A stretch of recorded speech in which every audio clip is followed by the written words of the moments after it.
حضرت انسان کو کچھ سمجھایا جا رہا ہے کہ جب تو پیدا ہوا تھا تو چاند کی طرح سارا زمانہ تیرا منہ دیکھنے آیا تھا. تو بھی اس وقت لوگوں کی توجہ کا مرکز بن گیا تھا اور پھر منازل طے کرتا رہا. اور جوانی کی دہلیز پر جب تم نے قدم رکھا اور تو بدر تمام ہوا، جب شباب کی بجلیاں تیری آنکھوں سے ٹپکنے لگی تو پھر تیری نظر کا خمار بھی کئیوں کے دل لوٹتا تھا، کئیوں کی نیندیں اچاٹ کر دیتا تھا. جس طرح چاند جب جوبن پہ ہو تو چکور کا دل لرزتا ہے اور سمندر میں جوار بھاٹا پیدا ہو جاتا ہے، لہریں اٹھتی ہیں، طوفان پیدا ہوتے ہیں. تو جب بندہ بھی جوانی کی دہلیز پہ ہوتا ہے تو وہ بھی طوفان اٹھاتا ہے، دلوں میں جوار بھاٹے پیدا ہوتے ہیں. تو وہ لمحے بھی آئے کہ تو نے دلوں کی بستیاں اور دلوں کی دنیا پر ہلچل پیدا کر کے رکھ دی. تیرا شباب لوگوں کی زندگیوں کے اندر گھلتا رہا اور کتنوں کی نیندیں اچاٹ ہوتی رہیں. تیری زلف کے شکن کتنوں کا قرار لوٹ کے لے گئے.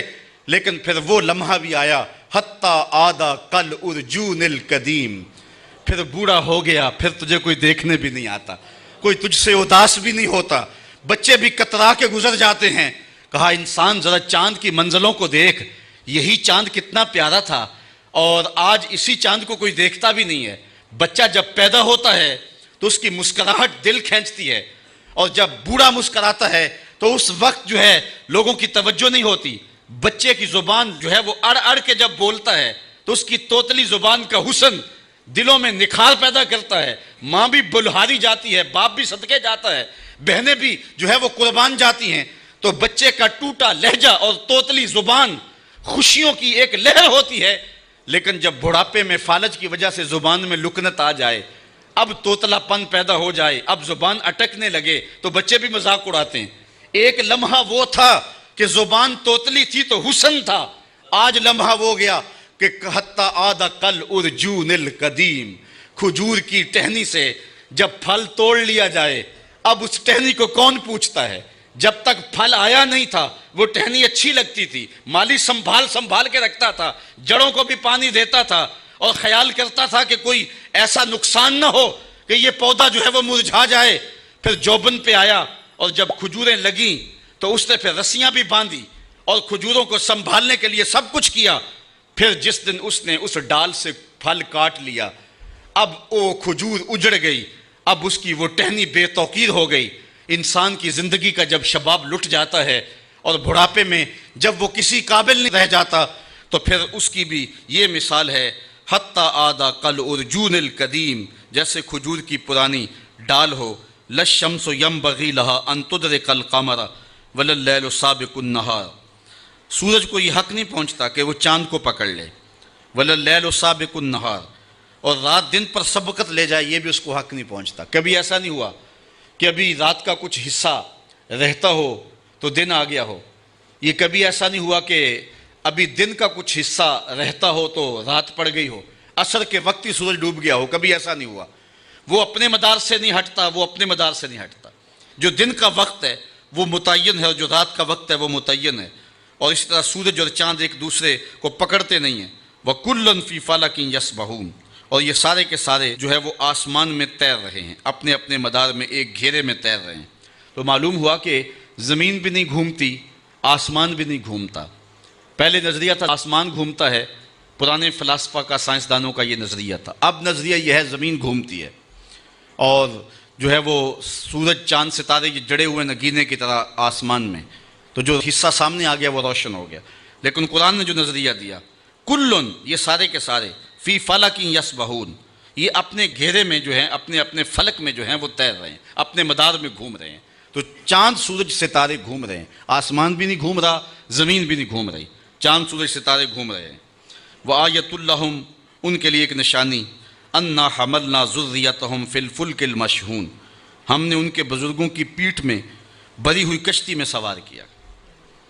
یعنی ان کو، ان کی ذریت کو، جو ذریت بزرگوں کی پیٹھ میں تھی، جو قیامت تک آنے والی نسلیں تھیں، ہم نے بھری ہوئی کشتی میں سوار کیا. اللہ اکبر. وَخَلَقْنَا لَهُم مِّن مِّثْلِهِ مَا يَرْكَبُونَ، اور ان کے لیے ویسی ہی کشتیاں بنا دی جن پر وہ سوار ہوتے ہیں. آج کے جدید جہاز اس سے مراد لیے جا سکتے ہیں. تو کہا ان کو، ان کی ذریت کو، ان کے ساز و سامان کو ہم نے بڑی کشتیوں کے اندر سوار کر دیا. لکڑی کا ایک تختہ ہے جو پانی پہ تیر رہا ہے. وَإِن نَّشَأْ نُغْرِقْهُمْ۔ اللہ اکبر، یہ کیسے تیر رہا ہے؟ کہا اگر ہم چاہیں تو انہیں غرق کر کے رکھ دیں۔ آج تو موجیں، طوفان اور جو ہے وہ بڑے بڑے جو ہے وہ حادثات جو سمندر میں روپذیر ہو رہے ہیں، ان کا بیڑا پھر بھی بچ کے گزر جاتا ہے۔ یہ ملا کا کمال ہے یا جو بیٹھے ہیں ان کا کمال ہے؟ کہا ان کا کمال نہیں، رب ان کو بچا رہا ہے۔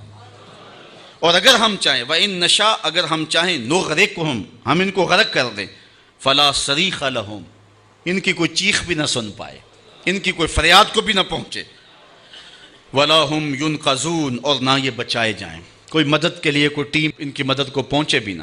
اگر ہم چاہیں تو ایسی جگہ ڈبو دیں، ایسی گھمن گھیری کے اندر، ایسے منجدار کے اندر کہ ان کی خبر بھی نہ ہو۔ اور دنیا کے اوپر کتنے جہاز ایسی جو ہے وہ گمبھیر اور ایسی منجداروں کے اندر ڈوب گئے ہیں کہ آج تک انسان تو انسان رہے، ان جہازوں کا نہیں پتہ چلا گئے کدھر ہیں۔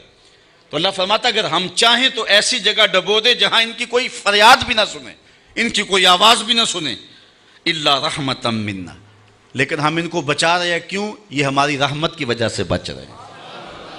وَمَتَاعًا إِلَىٰ حِینٍ، اور ایک وقت کے لیے ان کا برتنا ہے، ان کی موت ان کی زندگی کی حفاظت کر رہی ہے، اس وجہ سے یہ بچتے آ رہے ہیں کہ موت کا بھی وقت نہیں آیا، پیغام اجل ابھی نہیں آیا، تو یہ سمجھتے ہیں ہم بچ کے آگے، تم نہ بچ پاتے، یہ بچانے والا بچا رہا ہے جس نے تمہاری موت کا وقت مقرر کیا ہے، جب تک اس متعین وقت پہ نہیں پہنچو گے تمہیں کوئی نقصان نہیں پہنچا سکتا، اور جب وہ وقت آ گیا تمام تر قوتیں، تمام تر طاقتیں جو ہیں وہ بے بس ہو جائیں گی۔ شیخ سعدی نے لکھا ہے یہ سانپ جو ہوتا ہے نا، سانپ اس کا پاؤں نہیں ہوتا، یہ اپنے جسم کو بل دے کر کے حرکت کرتا ہے اور آگے جاتا ہے۔ اور ایک جانور ہے کن کھجورا اسے کہتے ہیں، اس کے 100 پاؤں ہوتے ہیں، 100 پاؤں۔ تو یہ سانپ اور اس کی آپس میں دشمنی ہے، کبھی کن کھجورا کہیں نظر آئے تو سانپ پھر اپنی ایڑی چوٹی کی ہمت صرف کر دیتا ہے اس کو شکار کرنے کے لیے، چونکہ اس کی یہ مرغوب غذا ہے۔ تو شیخ سعدی فرماتے ہیں کہ کن کھجورا نکلا نا تو سانپ نے بھاگ کر کے اسے پکڑ لیا، تو کسی نے کن کھجورے سے کہا تیرے 100 پاؤں تھے اور سانپ کا ایک بھی پیر نہیں تھا، اور تو 100 پاؤں رکھنے کے باوجود ایسے سے پکڑا گیا جس کا ایک پیر بھی نہیں ہے۔ تو اس نے کہا کہ تقدیر کے آگے تدبیر نہیں چلتی، کہ تقدیر ڈاڈی ہے تو تقدیر کے آگے میرا 100 پیر بھی کام نہ دے سکا۔ تو جب تقدیر آ جاتی ہے، موت آ جاتی ہے، تو کوئی تدبیر کام نہیں دیتی ہے، اور جب تک موت نہیں آتی ہے تو پھر زندگی کی موت خود حفاظت کرتی ہے۔